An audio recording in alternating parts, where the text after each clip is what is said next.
God bless. I want to give honor to God who's the head over my life. Go to we're gonna go to chapter 7, 1 Corinthians. The subject will be instructions on Christian marriage. For the matter you wrote about is good for a man not to have sexual relations with a woman, but since sexual immortality is occurring, each man should have sexual relations with his own wife, and each woman with her own husband. The husband should fulfill his marital duties to his wife, and likewise the wife to her husband. The wife does not have authority over her own body, but yields it to her husband. In the same way, the husband does not have authority over his own body, but yields it to his wife. Do not deprive each other except perhaps by mutual consent and for a time, so that you may devote yourself to prayer, then come together, so that Satan will not tempt you because of your lack of self-control. I say this as a concession, not as a command. I wish that all of you were as I am, but each of you has your own gift from God. One has this gift, another has that.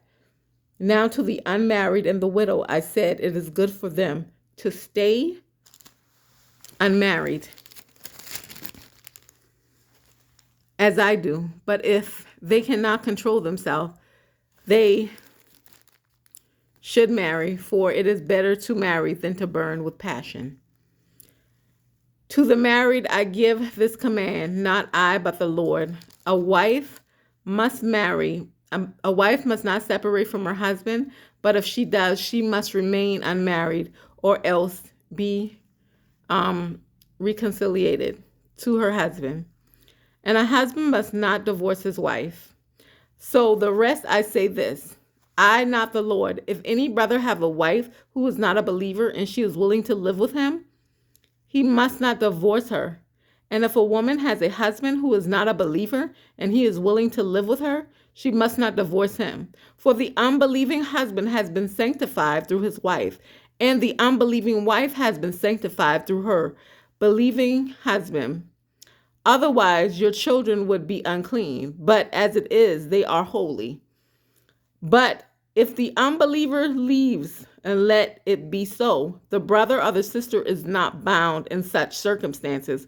God has called us to live in peace. How do you know, wife, whether you will save your husband, or how do you know, husband, whether you will save your wife? Let's get into this reading.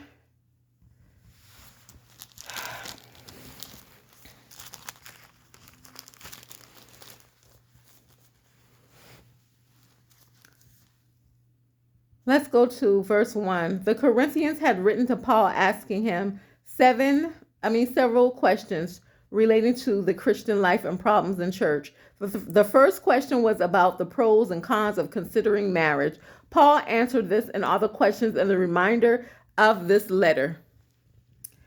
The Corinthian church was in turmoil because of the immortality of the culture in them, and some Greeks, in rejecting immortality, rejected sex marriages, although the Corinthian Christians were wondering if this is what they should also do. So they asked Paul several questions because sex can become so perverted and should be abstained from even in marriage. If my spouse is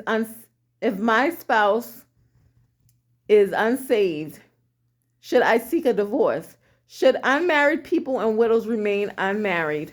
Paul answered many of the questions by saying, in effect, for now, stay put. Be content in the situation where God has placed you. You're married. Don't seek to be single if you're single. Don't seek to be married.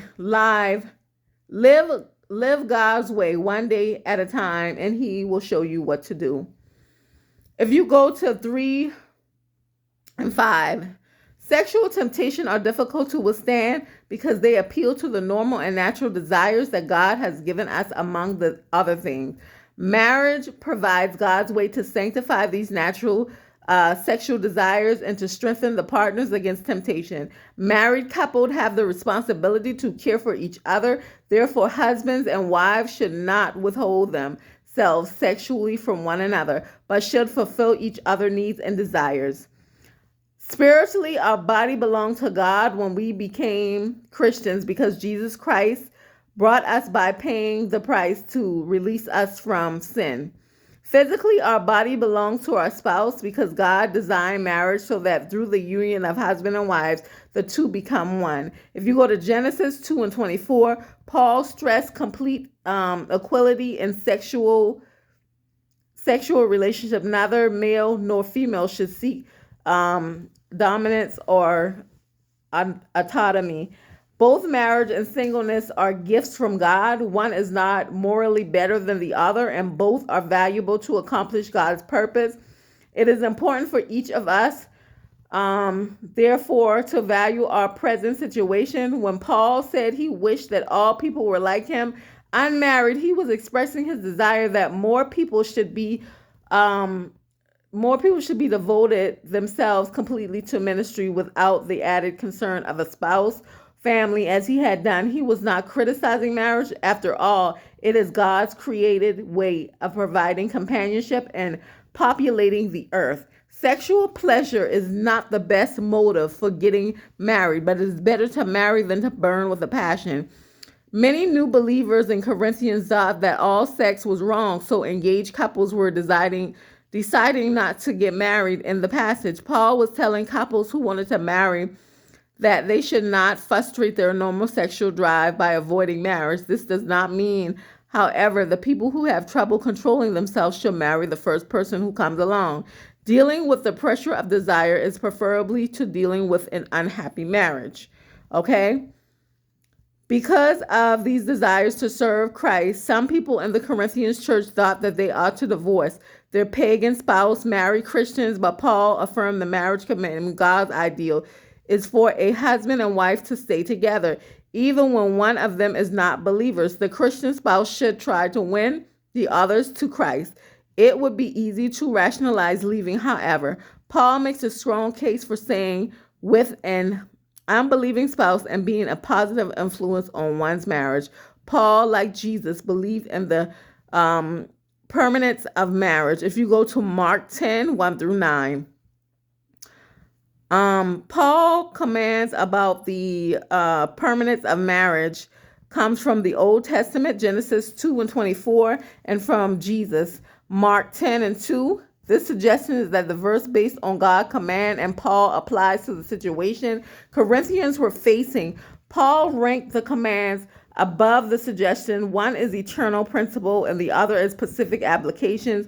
Nevertheless, for people in similar situations, Paul suggested is the best advice they will get. Paul was a man of God, an apostle, and had the mind of Christ. Okay?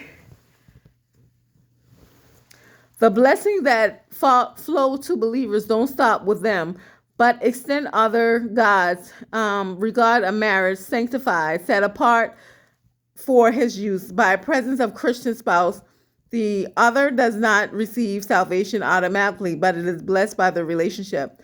The children of such a marriage are also set apart as holy because of God's blessing on the family until they are old enough to decide about Christ themselves. The verse is misused by some as a loophole to get out of marriage, but Paul's statement were given to encourage Christian spouse to try to get along with their unbelieving spouse and make their marriage work. If, however, an unbelieving spouse insists on leaving, Paul said to him or her, go. The only alternative would be if the Christian denied his or her faith to preserve the marriage. That would be worse than dissolving the marriage. Paul's chief purpose in writing this was to urge these married couples to seek unity, not separation. And everything that you do, always try to make your marriage work. If you are a widow, okay, like in the Bible, what it says, do not burn for passion, okay? I've seen many people are widowed and they just love being by themselves. They love just living the single life by theirself with God, in the Bible, and just going to church and fellowshipping with people. They just love it, okay? Some people, when they're widowed, Like when my grandma was widowed, or other people I know that were widowed, they didn't want to get remarried. They just wanted to be by themselves. Period. Okay. Another thing, if you have a husband that doesn't go to church, or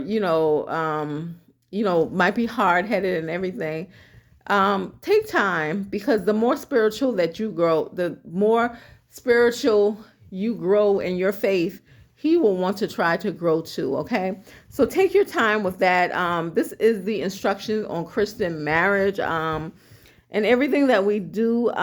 Another thing to build a strong marriage is when you can fellowship together at church, through prayer or even reading the Bible. Okay, that is the strongest and deepest prayer that you can ask for God to pray for. Okay, a prayer with God first, it always helps every person, okay, to build a stronger marriage. Let us keep walking in faith, and let us keep growing in faith, so that we won't deny God and God won't deny us. My subject is instructions on Christian marriage. God bless.